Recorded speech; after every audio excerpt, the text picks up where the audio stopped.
Massoka, connu sous le nom de El Junior, artiste, photographe et cinéaste. fii rek ay jamono mën nañ ko natt ci 8 ans wala 7 ans quelque chose donc xam nañ ni Ndar mooy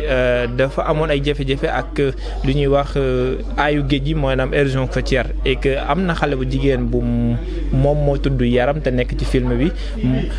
jafe-jafe yooyu da koo dund parce que géej gi daa ñëw aay ba daana seen kër bi mu daanee seen kër te ñu mujjee ci école yi ñu jëlee leen ci école parce que école la doon ubbi ñu yóbbu leen Xaar Yàlla et que Xaar Yàlla foofu noonu fa lañ leen tegoon ñuy am ndéggandiku taaxiru ndégg te que Yaram amoon na bëgg-bëgg wala amoon na gént gis tey jii nekk hôtesse de l'air ba mu nekk présidente parce que loolu moo doon rêve mais géej gi yóbbu na rêve boobu noonu parce que tey jii mi ngi dëkkoon foofu noonu ñuy wax Xaar Yàlla ci ay jafe-jafe ci ay conditions yoo xam ni mën naa ni conditions yooyu nit waru ko woon dund parce que bâche yi tàngoon na jafe-jafe yooyu noonu. tey jii loolu moo tax ma indi film boobu parce que topp naa ay jamono nekk di liggéey ci film boobu mais aussi pour wan ni Saint-Louisien wala ak ñeneen chose am na jafe-jafe changement climatique indi woon na bii jafe-jafe ci ay questions yoo xam ne nit ñi seen dëkkuwaay sax nekkoon na lu xat wala lu jafe donc loolu mooy tax tey jii ma def film 26 minutes boobu noonu et que Yaram wax ñu yan jafe-jafe la dund te mu nekk lu réel et que am na ñoo xam ni peut-être mën naa ni dëkk nañ ci dëkk bi mais mosuñu gis loolu wala yaakaaruñu lool wala romb nañ foofu noonu donc tey ji loolu moo indi woon mbébét ñu tey ji ñu teg projection film Yaram pour nit ñi gis ni Xaar Yàlla amoon na benn dund bu une même chose wante jafe-jafe changement climatique yi indi na yeneen jafe-jafe yu gën a yu xam ni dañ koy fàtte sax di ko wax. waaw li nga xam ne moom mooy wàllu projection ci biir projection bi loolu ñëw ma ci sa site web moom mooy ni gis nañ ni dafa mel na sa message dafa jëmoon ci wàllu changement climatique mais ni nga ko indee lu tax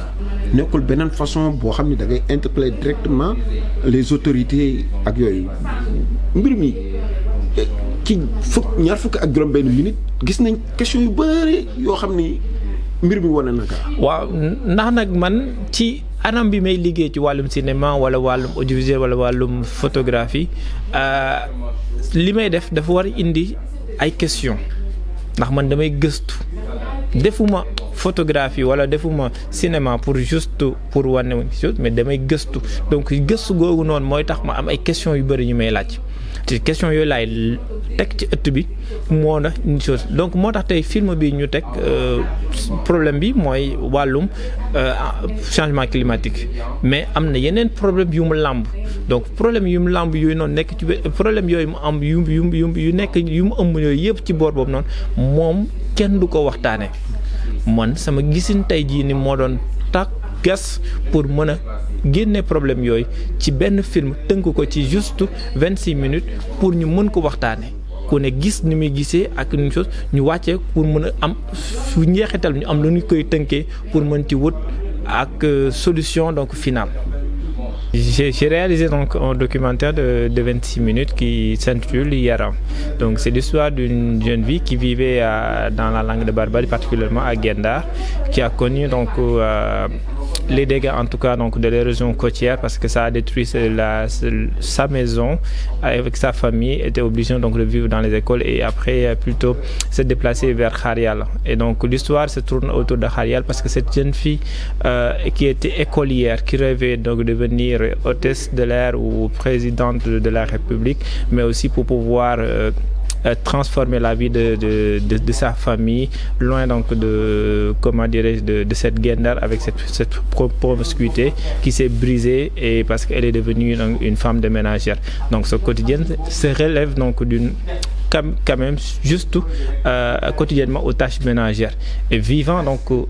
parce qu'il y a ce qu'on appelle les déplacés climatiques, c'est des réfugiés climatiques, vivaient donc à Xaar Yàlla qui est à 10 km 10 à 7 km donc de Saint-Louis sous des tentes. Et que ces tentes-là qui étaient très chaudes, très une chose, et qui avait une vie inhumaine en fait qu'on peut dire. Et que moi je dis aujourd'hui, c'est l'eau qui les a. C'est des enfants de l'eau, mais qui étaient déplacés à cause de l'eau. Et que cette manque d'humanité, cette d'empathie qu'elle vivait pendant 2 ans, que j'ai essayé de raconter à la population, de voir qu'aujourd'hui, les dégâts climatiques, comment ils ont causé, mais ils ont causé donc des dégâts sociaux, mais des dégâts économiques autour de ça. Et c'est pour cela que j'ai invité aujourd'hui la population de Saint-Louis de venir assister à cette projection, de regarder l'histoire de cette jeune fille qui s'est brisée, mais revenir aussi à nous s'interroger dans notre droit humain, dans l'habitat, mais dans l'économie, mais dans l'environnement. Comment peut-on nous penser d'avoir une vie décente sur ce Sénégal?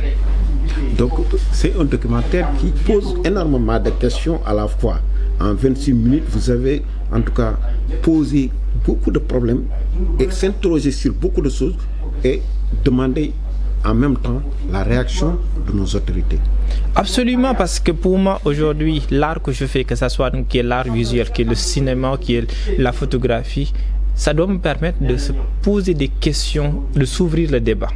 sur des problématiques qui sont une chose, mais aussi de pouvoir s'interroger à nos autorités, mais de s'interroger à nous-mêmes qui vivons donc dans cet espace de communauté. Comment peut-on nous vivre ensemble, parce que c'est ça parce qu'il y a de l'humanité et que la dignité humaine est très importante pour moi.